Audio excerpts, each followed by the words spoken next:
अस्सलाम वालेकुम दोस्तों, तुसीं वेख रहे हो मेरा पंजाब टीवी तो मैं तुहाडा मेज़बान मुहम्मद लतीफ़ खरल। दोस्तों सब तो पहले अपने चैनल करो सबसक्राइब तो नाल ही बैल आइकन करो प्रेस ताकि साडी हर नई आने वाली वीडियो का नोटिफिकेशन सब तो पहले तुहाडे तक पहुँचे। दोस्तों रोज़ाना की निस्बत अज भी तुहाडा वीर तुहाडे वास्ते एक मज की वीडियो लैके हाज़र होया। उम्मीद करांगे कि तुहानूं ये वीडियो पसंद आवेगी। तो सब तो पहले कैमरामैन तुहानूं मज दिखाएगा कैमरा नज़दीक करके तसल्ली दे नाल। यह सूण वाली मझ है जी, माशाअल्लाह इनका हवाना चेक करो जी, बड़े सोहने थाने लग्या तो बड़ा सोहना हवाना है। तारीफ हर एक चीज़ जी अपनी आप दिखाती है।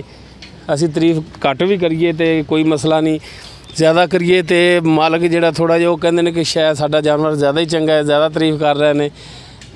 तो लेकिन जो चीज़ है तुहाडे सामने ये किनमें सूवे ये किन्ने दिन लैके सूण दे विच ये पुछांगे मालक तो।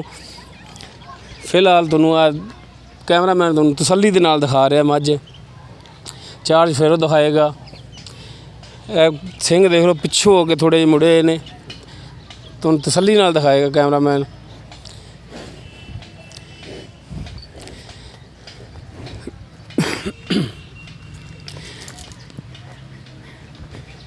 माशाअल्लाह चारे थान बड़े सोहने लगे हुए ने, लाटूआं रंगे थान ने इंदे, लम्मी पूछ इंदी, कद भी माशाअल्लाह ठीक ठाक है। खड़ी उच्ची नीवी जगह ते नहर के किनारे आ।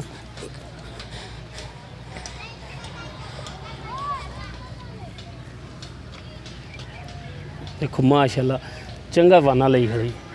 बाकी हुण करने मालक दे नाल गलबात पुछने आओ जी। अस्सलाम वालेकुम। वालेकुम सलाम भाई। की नाम है चाचा जी अपना? मुस्तफा। अं माड़ा चेहरा रखो।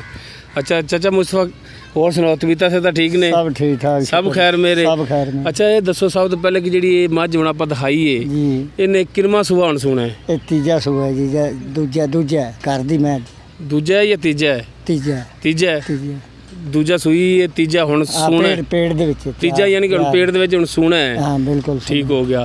तो किन्ने दिन लै जाएगी सूण? ये ले जाएगी 3-4 दिन।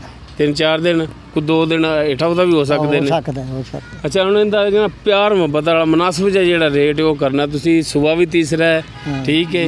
तो इस हिसाब नाल जिहड़ा ना रेट मंगना है कि अगला बंदा कोई डरे ना रेट सुन के तुहाडा। 1,60,000 रुपया जी। 1,60,000 बिल्कुल। कोई इहदे विच साडे नाल कमी पेशी करोगे? कोई कमी पेशी नहीं। नहीं यार चाचा ये तो फिर कोई गल ना होई। साडे आयां दा भी कोई ख्याल करोगे? 1,500 दा हो सकता है यार, कोई चोखा भी करना पै, किसी को माड़ा मोटा किराया भी छड़ना पै जांदा है। तो किराया कोई 1500 छड़ देंगे, गरीब आदमी अगे बेच के। नहीं यार चाचा कोई चलो सानू आया नू पानी दानी ना पवावी। ठीक ते साडा रेट दे विच वाधा घट कर लिया जी। चलो कर लांगे, मेहरबानी। लो दोस्तों चाचा 1,60,000 मंग रहा है।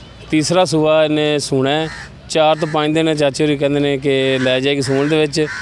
तो रेट जो 1,60,000 कन्फर्म नहीं, इहदे भी अपने नाल चाचा बड़े प्यार नाल चलेगा। तो मैं दे के अपना जिहड़ा ना लिहाज भी करेगा रेट दे विच। दोस्तों उम्मीद करांगे कि तुहानूं साडी अज दी वीडियो पसंद आवेगी। अगर साडी वीडियो पसंद आवे लाइक और शेयर करना और साथ ही अपने कमेंट का इजहार भी करना। साडा WhatsApp नंबर है 0321 57 29 251। दोस्तों इस दे नाल ही मुहम्मद लतीफ़ खरल नूं देवो इजाज़त। मिलने अगली वीडियो ते। अल्लाह हाफ़िज़।